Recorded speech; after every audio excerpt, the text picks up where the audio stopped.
So I remember first time जब Mumbai Indians ने मेरे को पहले आईपीएल के दौरान ट्रायल पे बुलाया था, तो I was sent to open the innings in a trial match with Sanath Jayasuriya. तो मेरी तो सिर्फ आंखें खुली रह गई थी, मैं नॉन स्ट्राइकर से भी उनको ही देख रहा था। तो मैं तो उनको एक बार ही बोलती कि हाँ जी भैया, हाँ जी भैया।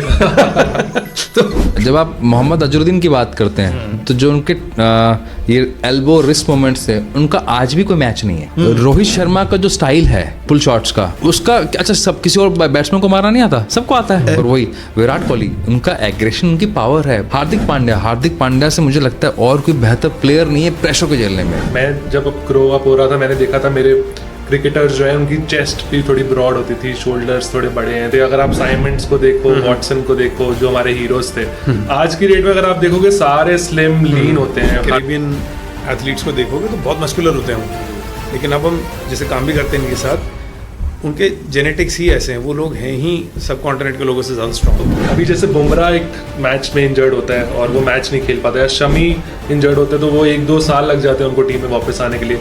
जिन एथलीट्स के साथ हम काम करते हैं जो भी इंजर्ड होता है, तो देखो एथलीट के लिए तो they want to be back on the court और the field as quickly as they can.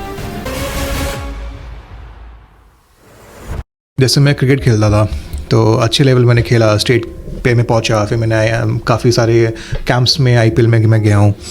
तो उन्होंने मेरे को एक चीज़ समझाई कि मैं तेरे को मैं फास्ट बॉलर था, मैं तेरे को शूज़ ला सकता हूँ, बेस्ट टू बेस्ट शूज़ ला सकता हूँ, बेस्ट टू बेस्ट बैट ला सकता हूँ, किट बना सकता हूँ, कपड़े ला सकता हूँ, बट वो जूते पहन के भागना तेरे को ही पड़ेगा ना। मतलब वहाँ मैं बॉल नहीं ला सकता, वो तेरा काम है। तो ये लोगों को समझना चाहिए कि भाई सबकी बैटल खुद की लड़नी है, खुद को कुछ ना कुछ करना है। वो आप रिस्क लो, आगे बढ़ो, 100 रुपये आपको मिलेंगे। Agreed, 100% agreed. जब आप क्रिकेट की बात कर रहे हो ना, तो मुझे एक केस भी याद आ गया। जैसे आप खुद फास्ट बॉलर रहे हैं जी। अब फास्ट बॉलिंग के अंदर मैं ब्रेन मैपिंग टेस्ट की पावर बताता हूँ आपको क्या होती है। जब मुझे स्पीड चाहिए तो मुझे ग्रॉस मोटर स्किल चाहिए, that's come from my right parietal lobe, ठीक है ना। अगर मान लो वो नहीं मिली तो क्रिकेट में जब आप डिस्ट्रिक्ट के लिए चुने गए, जब आप स्टेट के लिए चुने गए, तो आप बेस्ट ऑफ द बेस्ट चुना जाता है। कितनी आपकी जानकारी है, कितनी आपकी रिश्तेदारी है, वो बात की बात है। तो वहाँ अगर मेरी नहीं है, वहीं 2 लड़के एक ही एकेडमी में प्रैक्टिस कर रहे हैं, जिसके पास है पहली बात तो वो चुना जाएगा, जिसके पास नहीं है वो चाहे 8 घंटे प्रैक्टिस कर ले, एफर्ट बहुत लगेंगे। अब मुझे चाहिए लाइन एंड लेंथ, उसके लिए चाहिए लॉजिकल ब्रेन और मेरा एक 2D ब्रेन होता है, दोनों। अगर वो नहीं है तो मैं कैलकुलेट करने में मिस हो जाऊंगा कि लाइन लेंथ क्या है। अब थर्ड चीज चाहिए, जब मैंने बॉल को अपने हाथ में लिया, मेरे इस हाथ में आई या इस हाथ में आई, और मुझे अब उसके मेरे को फास्ट पेस पे, यानी कि मेरे को इन स्विंग करानी है, आउट स्विंग करानी है, स्पिन करवाना है, या मुझे कुछ भी करना है, तो यानी कि मेरी ग्रिप में इंपॉर्टेंट है। जब मैंने अपना पूरा रनअप लिया, अब मुझे बॉल थ्रो करनी है, तो मेरे हाथ मेरी बात सुने कि कब थ्रो करनी है और किस एंगल पे फेंकनी है। ये आता है हमारे लेफ्ट पैराइटल लोब से, that is called fine motor skills. अगर वो नहीं मिला तो आपकी हाथ आपकी बात नहीं सुनेंगे और आपकी ग्रिप एकदम टाइट हो जाएगी। जैसे मैं कब पकड़ता हूँ, एक बल्कि हल्के से पकड़ूं और एक कस के पकड़ लूँ जी, तो कस के कब पकड़ते हैं, जब मेरे को पावर नहीं मिली होती। तो इसलिए मेरी कई बार पेस है लेकिन लाइन लेंथ नहीं है, या फिर मैं सही से स्विंग नहीं करवा पा रहा। क्यों? क्योंकि मेरे ये पावर नहीं है। फिर या तो मेरे इंजरी, मैं फिर एक्स्ट्रा एफर्ट लगाऊंगा, या तो मेरे शोल्डर इंजरी होगी या मेरे रिस्ट इंजरी होगी। दैट इज द रीजन आपको इतने माइक्रो लेवल तक पता होना चाहिए। जब आप मोहम्मद अजहरुद्दीन की बात करते हैं तो जो उनके ये एल्बो रिस्ट मोमेंट्स थे, उनका आज भी कोई मैच नहीं है। रोहित शर्मा का जो स्टाइल है पुल शॉट्स का, उसका अच्छा सब किसी और बैट्समैन को मारा नहीं आता, सबको आता है। MS धोनी कोई टेक्निक नहीं है, लेकिन हाँ फिर भी, लेकिन सचिन तेंदुलकर, उनके पास इनबॉर्न टैलेंट है, नर्चर किया तो उनकी एक पर्टिकुलर एक स्किल बनी, जिसकी वजह से वो एक डिस्टिंग्विश हुए, स्टैंड आउट हुए। और वही विराट कोहली, उनका एग्रेशन, उनकी पावर है, बहुत सारे टेक्निक्स उनके पास हैं, प्रेशर। हार्दिक पांड्या से मुझे लगता है और कोई बेहतर प्लेयर नहीं है प्रेशर को झेलने में। आप वर्ल्ड कप खेल रहे हो, लास्ट ओवर पे आपको गाली पड़ रही है, आपकी पर्सनल लाइफ की बैंड बजी पड़ी है, 65,000 लोग, इतना हाई शोर, उसके बावजूद आप फोकस होकर बॉलिंग करना, it's not so easy. That's वो मेंटल स्ट्रेंथ आपको पता लगती है ब्रेन मैपिंग टेस्ट से। तो आपको अगर आपकी स्ट्रेंथ पता है तो आप उसको बढ़ाओगे।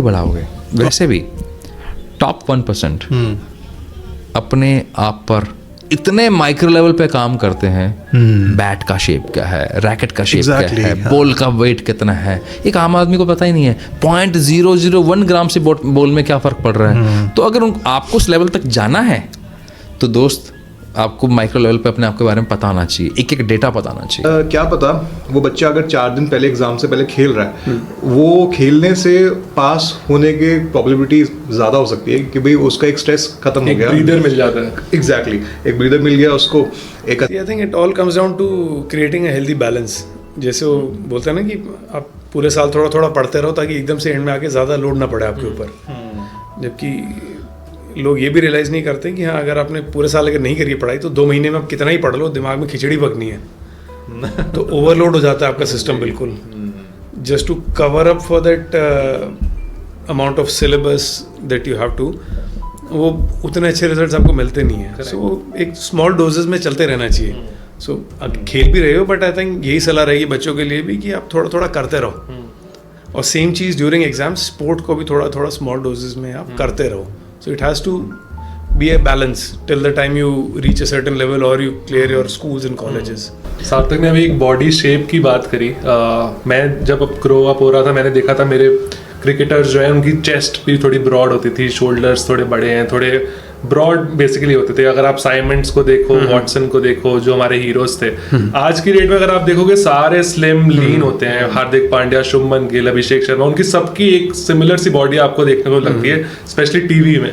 तो ये शिफ्ट कैसे आया, ये बॉडी का मीनिंग क्या है कि पहले ऐसी बॉडी क्यों रिक्वायर्ड होती थी और अब व्हाट हैज चेंज्ड?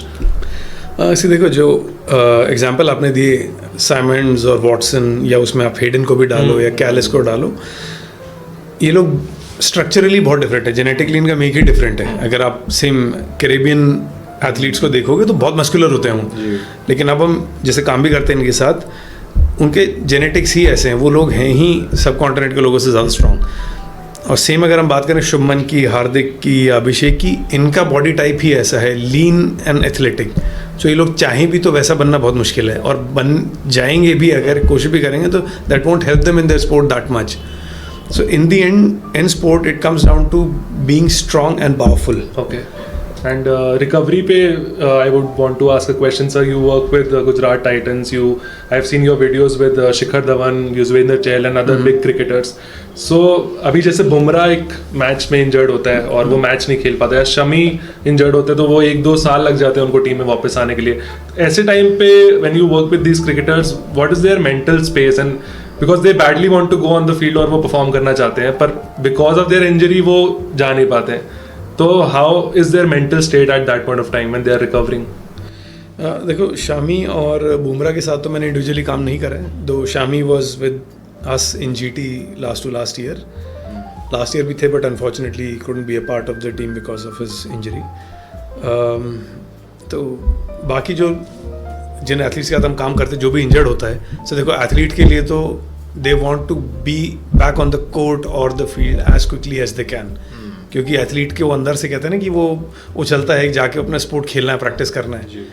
बट ये फिर we as health care professionals बोल लो, या मतलब being a part of their recovery team as physios, as trainers, ये हमारे ऊपर होता है कि उनको सही तरीके से रिहैब और ट्रेन कराना और उनको सही गाइड करते रहना कि क्या उनका जो भी टाइम फ्रेम है, टाइमलाइन है रिकवरी का और कम बैक करने का, उसको मद्देनज़र रखते हुए काम किया जाए और उनको भी फिर उसी पे एजुकेट करते रहें, so that they don't try and jump the gun, जल्दी रिकवर करके मतलब समय से पहले वापस आके when the body is half ready और वापस वो इंजरी के रिकवर होने के चांसेस बढ़ जाते हैं, तो उसको अवॉइड करना। सो वो भी ध्यान रखना पड़ता है। कभी कभी ऐसा होता है कि कोई बहुत इंपॉर्टेंट टूर्नामेंट है तो probably even if you are say 80% fit and you are good to go, तो कर दिया जाता है मैनेज। अदरवाइज क्या होता है कि it's always safe to probably take a few days extra than to go in the field undercooked. I have seen many young players going into the IPL but बहुत easily distract हो जाते हैं। Obviously आपको इतना fame मिल रहा होता है, इतनी अटेंशन आपके ऊपर होती है। जिस प्लेयर की हम बात कर रहे थे पहले, उसका भी स्टोरी सुनने में आई थी डिस्ट्रैक्शंस एंड ऑल की। तो एक क्लियर स्टेट ऑफ माइंड में और फोकस्ड कोई कैसे रह सकता है IPL में बेस्ड ऑन योर जर्नी? देखो, IPL ने लोगों की ज़िंदगी बदली है, नो डाउट अबाउट इट। पूरी फैमिलीज़ को कहीं से उठा के कहीं पहुंचा दिया है। जनरेशन चेंज हाँ। कर दिया भाई वो वेल्थ की। सो हाँ, और ऑन द फ्लिप साइड जो बहुत अच्छे थे उनको ख़राब भी कर दिया because they couldn't handle the amount of adulation and the money that they got. So इसमें I think it all comes down to having a good structure around you, a good mentor and a good ecosystem of friends and family to keep you grounded. So वो बहुत ज़्यादा important role play करता है. Okay. बाकी आज के time में सब कुछ इतना easily accessible है यंग जनरेशन को. अब जब हमने शुरू किया तो IPL उस time when I got into the IPL 2009 में दूसरा ही साल था IPL का. That was a very new thing for us. It was also like a जब ड्रेसिंग रूम में जाओ तो एक तरफ ये वाला इंटरनेशनल स्टार बैठा है, दूसरी तरफ कोई और बैठा है जिनको आपने सिर्फ टीवी पे देखा है. और जो हम बचपन में सोचते थे कि कभी सचिन और जयसूर्य ओपन करेंगे तो कैसा रहेगा. आई रिमेंबर फर्स्ट टाइम जब मुंबई इंडियंस ने मेरे को पहले IPL के दौरान ट्रायल पे बुलाया था तो I was sent to open the innings in a trial match with Sanath Jayasuriya. तो मेरी तो सिर्फ आंखें खुली रह गई थी. मैं नॉन स्ट्राइकर से भी उनको ही देख रहा था. तो मैं तो उनको एक बार ही बोलते कि हाँ जी भैया, हाँ जी भैया. तो इतने ऑ में थे उस टाइम पे शुरू में, क्योंकि जो चीज़ें सिर्फ आप इमेजिन करते टीवी पे कि हाँ ये वाले प्लेयर्स कभी साथ में आके खेलेंगे. So that was like coming to into reality. हो रही थी वो चीज़. बट आज के टाइम में I think people are the current generation I think is not that odd by the occasion and the things happening around them, specially in regards to the IPL. But हाँ, जब शुरू हुआ था तो definitely it was a big thing.